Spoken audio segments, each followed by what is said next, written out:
Hello students, ఈరోజు మనం accounts from incomplete records చేద్దాం.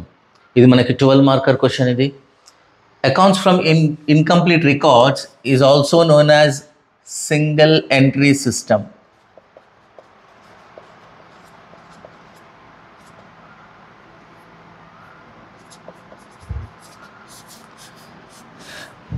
Actually, we prepare double entry system, but few business people prepares under single entry system. So double entry system ante enti? For example, double entry system, ఇందులో మనం debit and credit రెండు record చేస్తాం. అంటే for example cash account debit to capital account. So ఇక్కడ నేను cash account చేస్తాను as well as capital account చేస్తాను. రెండు అకౌంట్స్ చేస్తాం ఇక్కడ.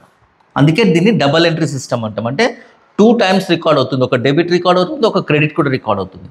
For example salaries paid, salary account debit to cash account.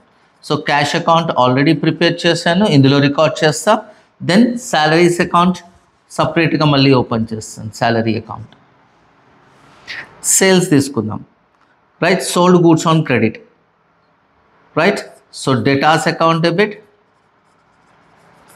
To sales account. So ఇక్కడ నేను sales account ఒకటి సపరేట్ వేసుకుంటాను సపరేట్గా. డేటాస్ అంటే ఏదైనా నేమ్ ఉంటుంది. ఫర్ ఎగ్జాంపుల్ రామ్ అనుకుందాం, రైట్. సో రామ్ అకౌంట్ ఒకటి ఓపెన్ చేస్తాను సపరేట్గా. సో దీన్ని మనం డబుల్ ఎంట్రీ సిస్టమ్ అంటాం. సింగిల్ ఎంట్రీ సిస్టంలో ఈ ఎంట్రీస్లో ఏదైతే ఈ పర్టికులర్ బిజినెస్ వాళ్ళకి ఇంపార్టెంట్ అనుకుంటారో అవే రికార్డ్ చేసుకుంటారు. సో సింగిల్ ఎంట్రీ సిస్టమ్ నార్మల్గా ఎవరు మెయింటైన్ చేస్తారు? సింగిల్ ఎంట్రీ సిస్టమ్ చిన్న షాప్ కీపర్స్, చిన్న బిజినెస్ వాళ్ళు సింగిల్ ఎంట్రీ సిస్టంలో మెయింటైన్ చేస్తారు. బికాజ్ వాళ్ళకి సపరేట్ అకౌంటెంట్ పెట్టుకొని ఎవ్రీ ట్రాన్సాక్షన్ రికార్డ్ చేసుకునే ఓపిక ఉండదు వాళ్ళకి, అంటే అంత టైం ఉండదు. ఇప్పుడు ఒక చిన్న షాప్ కీపర్ ఉన్నాడు, ఒక చాక్లెట్ అమ్ముతాడు, లేకపోతే ఒక ఐటమ్ చిన్న ఐటమ్స్ అమ్ముతుంటాడు, అన్నిటికీ అకౌంట్స్ చేస్తూ కూర్చోలేరు వాళ్ళు. సో అందుకని వాళ్ళు సింగిల్ ఎంట్రీ సిస్టమ్ ప్రిపేర్ చేస్తారు. సో సింగిల్ ఎంట్రీ సిస్టంలో ఈ పర్టికులర్ అకౌంట్లో నాకు ఏది ఇంపార్టెంట్ అంటే నాకు క్యాష్ అకౌంట్ ఇంపార్టెంట్. ఇందులో క్యాపిటల్ అవసరం లేదు, నేను రాయను. సాలరీస్ అవసరం లేదు, cash account already. Datas account ఒకటి. సో సింగిల్ ఎంట్రీ సిస్టంలో వాళ్ళకి ఏదైతే ఇంపార్టెంట్ అనుకుంటారో అవి మాత్రమే రికార్డ్ చేస్తారు. Specially cash account,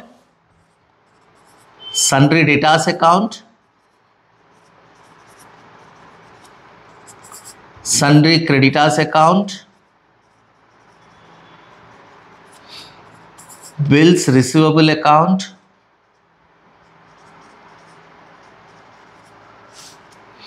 bills payable account.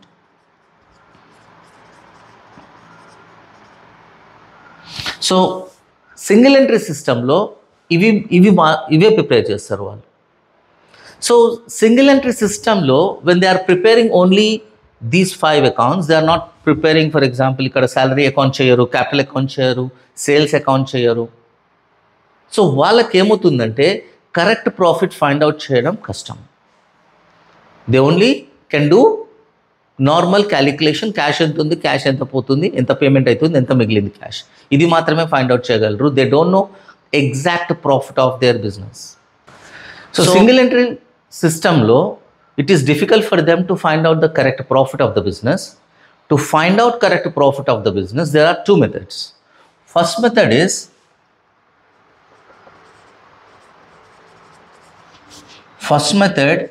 statement of affairs showing profit or loss. ఈ మెథడ్ చేస్తే వాళ్ళకి కరెక్ట్ ప్రాఫిట్ వస్తుంది. Second method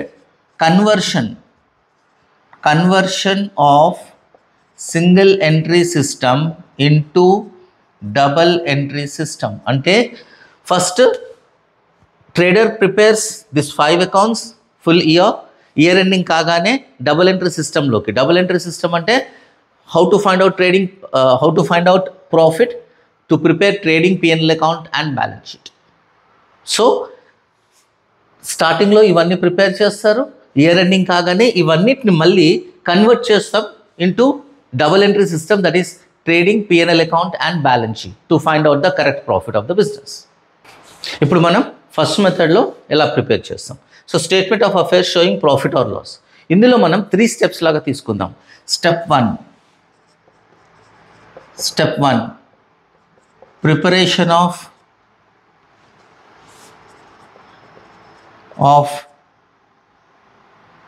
previous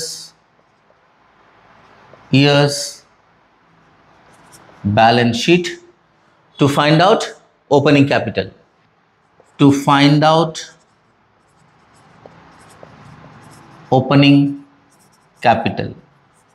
So capital is equal to total assets minus other liabilities. Total assets minus other liabilities అంటే balance sheet చేస్తే assets liabilities వేసుకుంటే balancing figure assets minus liabilities చేస్తే మనకి capital will be the balancing figure. So మనం previous years balance sheet చేయాలి. Second step 2 same preparation of current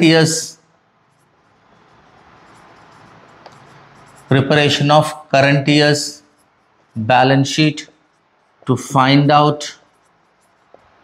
closing capital. So 2 balance sheets చేయాలి ఇక్కడ. First opening balance sheet చేస్తాం, తర్వాత closing balance sheet చేస్తాం. రెండిటివి balancing figures will be your capitals. Then step 3. So coming to step 3, statement of affairs showing profit or loss. ఇది ఒక statement చేస్తాం ఇక్కడ మనం. We start with closing capital. So ఇక్కడ మనకి స్టెప్ 2లో ఏదైతే ఆన్సర్ వస్తుందో అది ఇక్కడ వేసుకుంటాము. Add drawings and interest on drawings. నార్మల్గా మనం బ్యాలెన్స్ షీట్ చేసేటప్పుడు ఓపెనింగ్ క్యాపిటల్తో స్టార్ట్ చేసి బ్యాలెన్స్ క్లోజింగ్ క్యాపిటల్ అవుతుంది. సో ఇక్కడ మనం రివర్స్ తీసుకుంటున్నాం కాబట్టి డ్రాయింగ్స్ యాక్చువల్గా మైనస్ చేస్తాం, బట్ ఇందులో రివర్స్లో వెళ్తున్నాం కాబట్టి మనం డ్రాయింగ్స్ని యాడ్ చేయాలి. ఇంట్రెస్ట్ ఆన్ డ్రాయింగ్స్ కూడా యాడ్ అవుతుంది. లెస్ ఫర్దర్ క్యాపిటల్ అంటే additional capital, less interest on capital, less opening capital.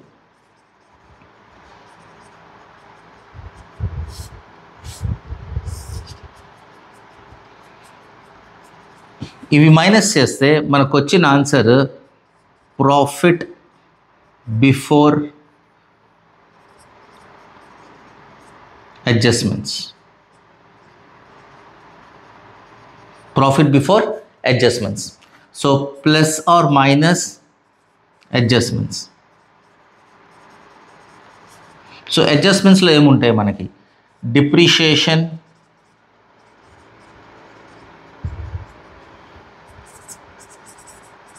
bad debts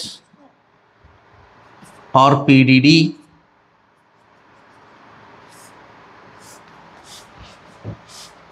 outstanding expenses, ఇవి కామన్గా వస్తాయి. And these items will be deducted, minus అవుతుంది ఇందులోంచి. So adjustments plus or minus ఇవన్నీ minus అయ్యే items. Plus prepaid expenses. Prepaid expenses add చేస్తే వచ్చిన value is your net profit or loss. So this is under first method. Second method some start చేసినప్పుడు explain చేస్తాను. Thank you. ఈ video కనుక మీకు నచ్చినట్టయితే సబ్స్క్రైబ్ చేయండి, share to your friends and press like button. Thank you.